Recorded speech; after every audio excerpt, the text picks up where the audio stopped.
Throughout history, the men and women who lead us with new concepts, new ideas, help us all to move forward in thought toward brighter tomorrows. And now, meetings with remarkable people with your host, Jesse Stirling. Thanks for coming back. We are in conversation about meditation with Brijendra. You can find out more on transformationmeditation.com.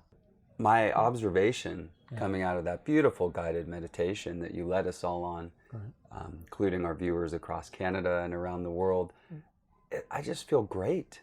Right. You know, I don't feel groggy coming out of it. I don't feel spaced out. I don't feel this ecstatic joy. I feel a nice calmness, a nice settledness. Right. And so maybe you can speak to the benefits of meditation if someone begins a regular practice. I think what you just described is pretty accurate description. I would call that bliss. You're right, unchanging bliss. Right. Yeah. But the problem is our interpretation of this word bliss. Right? If somebody's blissful, then they must be happy, fun. Oh, it's all fantastic. Right? As if that's bliss. Yeah. But what you're describing is this deep, deep settledness, which can erupt in laughter, joking, playing around with your kids, with whatever, right, in life, sports, any kind of activity. But you will be settled in your bliss. If you're settled in your bliss, it's the same bliss in all beings. So first of all, you want that bliss in all beings. Right? There's a prayer we do, Sarve Bhavantu Sukhina. May all beings be blessed and live in the prosperity of their real being. And be forever free. And be forever free in themselves and for others. Right? It's not a selfish process. This meditation, it looks as if just you're doing meditation, right, or I'm doing meditation, as if it's selfish. It's not. That self that you're attuning to is the same self in all beings. You're actually serving the world when you meditate. But it just doesn't look like that. It looks like somebody is sitting meditating and he's totally self-absorbed, we say. But our version of self is little s, individual s, ahankar, ego. But the self, if I'm writing, I will probably capitalize it, meaning it's the same self in all beings. So the one who meditates is good for the world. That's an absolute. That is a definite truth. The best thing anybody can do for the world actually is to meditate. That sounds completely wrong, right? To somebody who thinks, well, you've got to give people soup and you've got to give them food and you've got to give them housing. Absolutely, you do. But you will do it so much better if you are settled in yourself and you're realizing these whom you are helping are you. Right? Creating the best version of yourself, as it were. For yourself everywhere, right? So you tend to be good to people, instinctively to help people, because there's less selfishness. It means small self. Yourself, your sense of self is expanded. This is a definite benefit in this world. Along with that, you will have more power of concentration. Right? In Patanjali Yoga, it's called Sanyam. From dhyan, from meditation, dharana, dhyan, samadhi, you get Sanyam. Sanyam is your power to focus. Right? Like you are very focused right now on me. It's part of your talent as an interviewer. So I am getting the energy from that, and so I can speak. I actually am listening to you instead of most interviewers have 20 questions they're trying to get through in a certain amount of time. Yeah. Right. I mean, it's a blissful space you've led us to. I'm going to take a risk with the viewers too. I want to talk more about self and get really esoteric here. There can be different words for self. You can call it higher consciousness, supreme creative intelligence, the witness self, but it's the same God, as it were, the universe living in each of us. And so can you tell us about Tattvamasi, self alone is? Maybe that can help our viewers understand this concept of self with the capital S. Right. It is all, I'm going to be a little absolute, or as you said, esoteric. It is all one being. And if we attribute a nature to that being, it is self. Why? Because it's conscious. It's not inanimate. This is not a universe of rocks and particles and hydrogen and subatomic particles and quarks and quasars and right? That is not a description of reality. That's a description of the end result of the reality. I'm not denying it. I'm just saying that before the Big Bang, you were. Whereas people are trying to understand that consciousness arose from some happening, some concatenation of events that resulted in consciousness. That's not it. It resulted in the vehicles of consciousness. These bodies are vehicles of the consciousness. It means instruments of the consciousness. The consciousness is already there. It's eternal. That I would call self.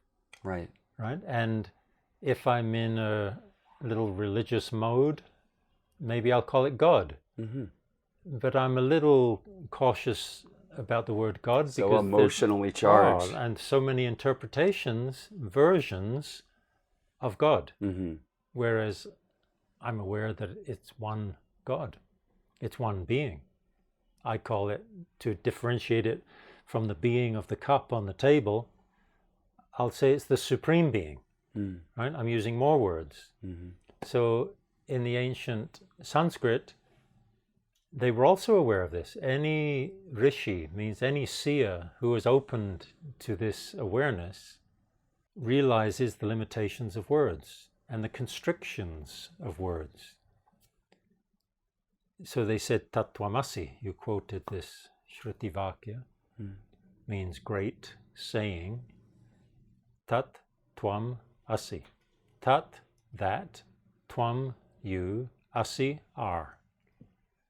Basically, in English, that you are. Right?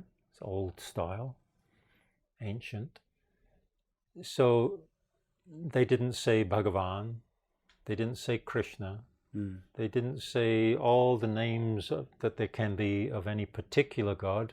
They said Tat. Right? It's a rishi, a seer, who's being cautious. He doesn't want to offend anybody's sensitivities. Right.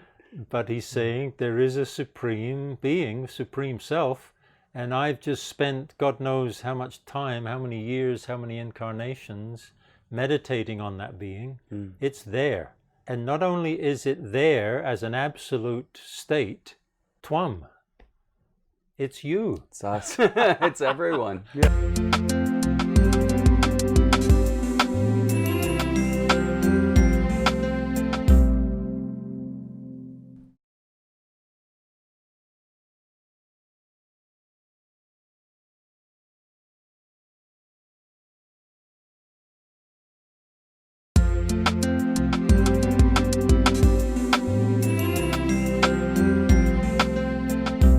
Each one should know this. That's why we say, may all beings be blessed. That's the heart impulse of the one who has become open to that eternal space. Call it God, right? I've got personally no problem with it, but I'm not being in any kind of separate religious state. Then tattvamasi means you are that. This sense of tattvamasi, you are that, comes from what I would call the previous Shruti Vakya, Ayam Atma Brahm. Ayam Atma means this Atma. Atma means the self. I was talking earlier about the Sakshi, the witness, the knower, the observer. In meditation you become aware not only of my thoughts, but I'm knowing these thoughts. Right. Who's that? Right? That's the eternal question. Who is that? So the rishi realized, okay, this is me, this knower. Ayam Atma, Ayam, this knower. Brahm is the whole. Brahm means the whole. Brahm, infinite, no division. Absolute being, the whole. So oneness is what we're talking about exactly. here. Not our typical human state. What we're interested in about the oneness is how to access it. Right. Right? You can read, there are thousands of books written about oneness, and they're talking about oneness. Thousands of scriptures from the ages, right? Hoary past, they say. Mm-hmm. They're all talking about oneness. But the issue is, for each living human being in the real world, in this life, how do I access it? Mm-hmm. Fine, you say in your flowery words that the self is Satchidanand. Right? It means absolute bliss consciousness. Right? Guruji used to speak like that. It's absolute bliss. When I first met him in 1971. The ABCs of absolute bliss consciousness. Right? He even made that record, right? Which your grandfather. Back in Shom FM days in Montreal. Right. Absolutely, right? So absolute bliss consciousness. Okay, fine. The reality is absolute bliss consciousness. But how do I, who walk down Sherbrooke Street in Montreal or street here, where we are in India, how do I access that Satchidanand when my life is full of bills and worries and concerns and everything else, right? Mm-hmm. That's why meditation is important. Without meditation, you actually cannot access it. You will be trying to access it through a ski trip, through a vacation in the Bahamas, through this, through that. You'll be trying to access it, but it will all cost you, and it will be over after a week or two, right? So, and then again, you're back. Whereas meditation is always with you. We're talking about meditation as if it's a one-time thing you do once in a while, but actually it's always with you. All you're doing is accessing it for a few minutes. It's always there, waiting. So it's nowhere you're going, or it's not this power jumping into your body. It's always within it. This is it. You're just accessing it. So when you tune into it and you know it, then you say Tattvamasi. All is that. Then you love everything everywhere. This is the result of meditation. It works in all levels of your life. You will be powerful, you will be attentive, you will be functioning everywhere perfectly. Oh, you said it so beautifully. Right. And I want to share with my viewers too that maybe 10, 15 years ago, I at least had gotten to the point knowing the ski trip isn't going to give me bliss. I got very into different dimensions, lucid dreaming, astral travel. This is not new to me. This goes back in Patanjali thousands of years. You get a glimpse over that wall or a peek behind the veil. But you're still in this world of subject, object, relation. Right. In your mind's eye, in a dream, in a lucid dream, in astral travel, subject, object, relation. Right. It's such a relief to tap into this oneness of meditation, as you so brilliantly described. So all those specific practices, which if we render them down, are all based on, as you said, subject knowing an object. You're just changing the object you're knowing, right? Internal visualizations, some deity. It's all an object for you, and you're the subject knowing it. So it will give you the power of becoming one with that object. But that will not be liberation. Liberation has no form. Therefore, for the basis of your liberation, you will need a formless object. Now, there is no such thing as a formless object. Any object is a form. Yet I'm saying you need a formless object. This is where it comes down to the knower. Only the knower is formless. You cannot make a form of the knower. Every time you have made a form of the knower, it's your body and your mind and your ideas and your concepts. Who's the knower of them, I will ask? Means you made them into an object. Even your own body, you watch your body. I watch my hand, right? It's an object to me. But the knower is not an object. I cannot make an object out of my knower, because I will be the knower of the object I make of it, right? It's a little convoluted. But it's the riddle that's the ultimate mystery of life, and you can't even really describe it in human language, but we can try. It's that unborn, unchanging, undying. Right, which is what we're meditating on. But because we're meditating on that, that becomes the oneness, because it is formless. You're meditating on the formless, but your access point is you, the knower. Therefore, you have to do it. That becomes the whole. And we can take steps to do this. But Brijendra, if people want to get in touch with you, I know you have an online course. How do they tap into this wisdom? Yeah, it's a friend is doing a site called transformationmeditation.com. Go there. I have pages there, and I have a couple of courses in Patanjali and pranayama, breath regulation, meditation on breath. It's there, and podcasts are there, and books. I've written quite a few books. My main emphasis has been on Patanjali, but I also write about my life with my Guruji, Swami Sham. So that's the way. Either Brijendra.com, Brijendra.com, or Transformation Meditation. What does Brijendra mean? It's the name of Krishna. Brij is the name of the forest where Brindavan is. Brindavan is where Krishna lived. The forest is where he played with the gopis and gopis, right? If you know that whole Krishna Lila story, it's basically the gopis and gopis are really the souls who are dancing with God. So, and Krishna is the absolute being who's permeating that forest of forms of the universe, and we are all dancing with God. So the names that Guruji gives evoke our highest self. So he gave me that name. Kevalya Anand he also gave me. Sometimes I use the whole name, Kevalya Anand Brijendra. I'm Jivananand Jesuk. There you are. Absolutely, right? Yeah. So all of these names, Jesuk, means the victory of that Anand. I was talking about Anand. The Anand as the indivisibility of the divine being. As we tap into that, which is our very own being, not ego, right? Got to be careful here. If I say you're tuned in to the divine being, I'm not talking about the ego. This is egolessness. Not ego, intellect, mind at all. The ego cannot grab God and say, I got God. Right? This is ego. If anything, God's got you.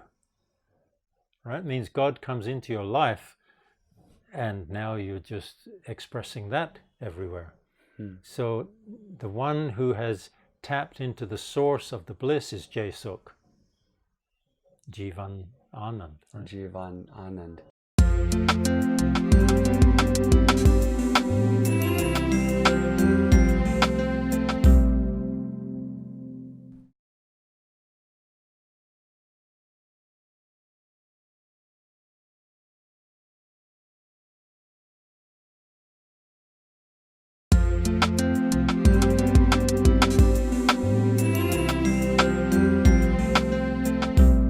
Almost out of time here. It just went like that.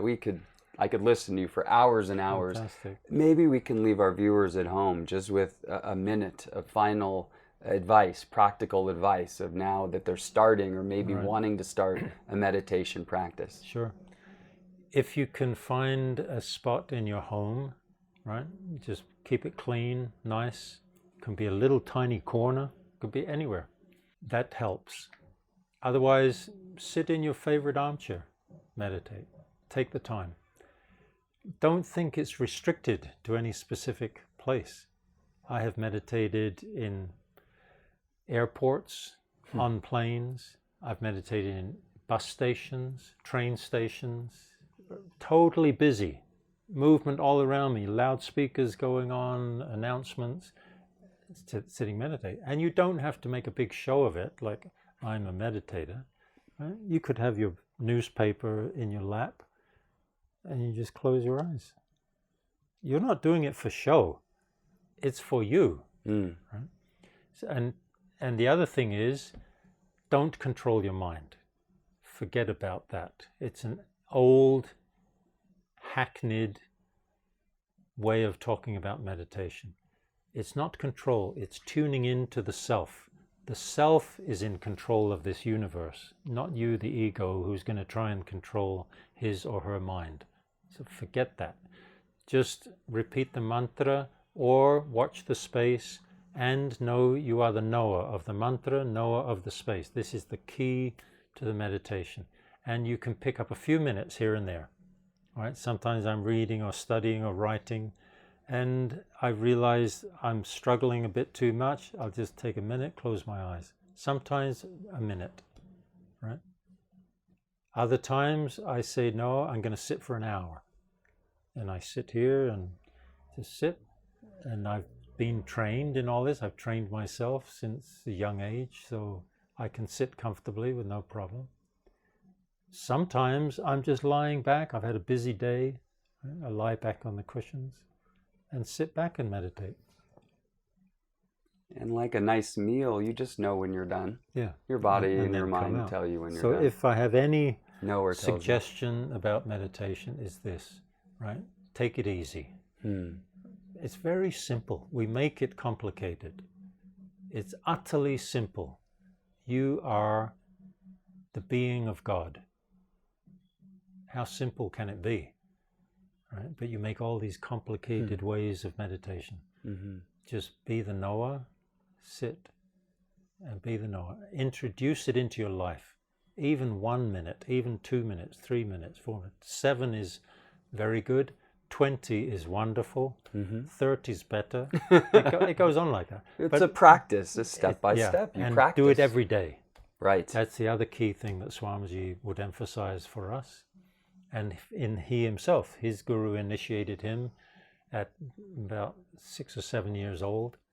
And the main thing he said was, if I initiate you, you do it every day. And Swamiji did it every day. And that's what he became. And now we've all become that beautiful space that's carefree forever. So it continues, right? It's expanding. Like one candle gets lit somewhere. And everybody's got a candle, but they're not lit. So you go and you light another candle. And that one's also lit now. So now you've got 2 people going to light candles. They light candles. It becomes exponential. Right? Pretty soon the whole planet is people lit in the awareness that we are one being. I don't care about all the differences on the form level. They're not really relevant. They're only here for a few years, 100 at the most. But that's eternal. So let's live in the eternity of our one being and enjoy these few years we have here and help others to enjoy. Oh, it's so beautiful. So that's great. Thanks for lighting the awareness, Brijendra, transformationmeditation.com. Thank you, dear viewer, for joining us. I hope you feel lit after these wonderful talks with Bob Eaton Brijendra here in Kulu, the high Himalayas of India. This has been another remarkable meeting with another remarkable person. Namaste. Namaste.